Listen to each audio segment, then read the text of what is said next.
সজনে ডাঁটা যার গুণাগুণ বলে শেষ করা যাবে না। এটা তো পুষ্টিগুণে ভরপুর, খেতেও যেমন মজা তেমনি পুষ্টিতে ভরপুর এই সজনে ডাঁটা। তো আমি আজকে সরিষা দিয়ে রান্না করব।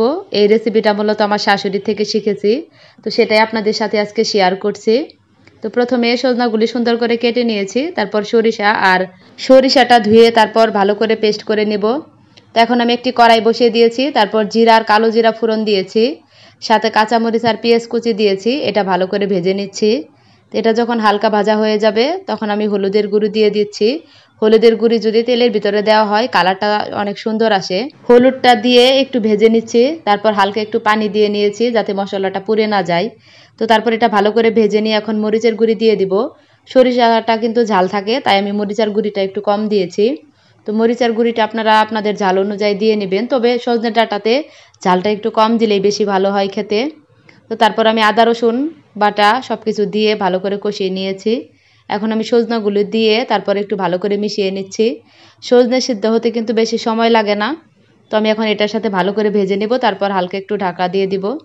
তো ঢাকনাটা দিয়ে লো আঁচে একটু সিদ্ধ করে নিচ্ছি। ঢাকনাটা তুলে এখন আমি একটু নেড়ে দিচ্ছি, নিচে থেকে লেগে যেতে পারে তাই একটু নেড়ে চেড়ে দিচ্ছি। তো তারপর আমি আগে থেকে যে সরিষাটা বেটে রেখেছিলাম সেটা দিয়ে নিচ্ছি।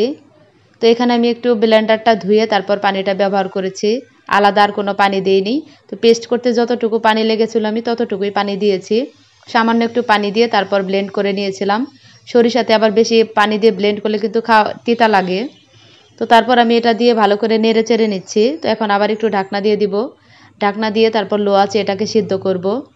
তবে তারপর একটু ঘন ঘন নেড়ে দিতে হবে, কারণ নিচে লেগে যেতে পারে, সরিষাটা একটু ঘন হয়ে আসবে, তখন আপনারা এভাবে নেড়ে দিবেন।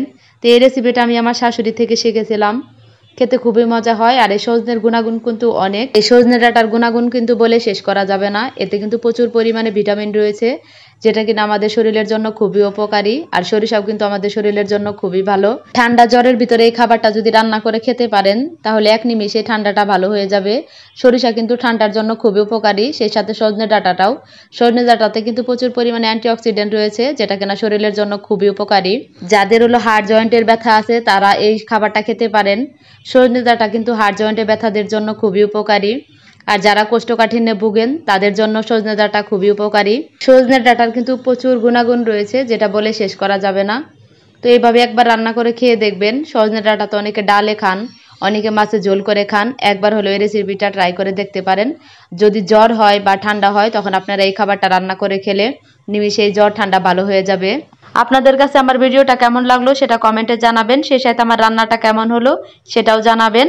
তো সকলের কাছে আমার অনুরোধ থাকবে, যারা আমার ভিডিওটি ফেসবুক থেকে দেখছেন তারা অবশ্যই আমার ভিডিওতে লাইক কমেন্ট অ্যান্ড শেয়ার করে পাশে থাকবেন। যারা ইউটিউব চ্যানেল থেকে আমার ভিডিওটি দেখছেন তাদের সকলের কাছে অনুরোধ থাকবে অবশ্যই আমার চ্যানেলটা সাবস্ক্রাইব করে দিবেন। আল্লাহ হাফেজ।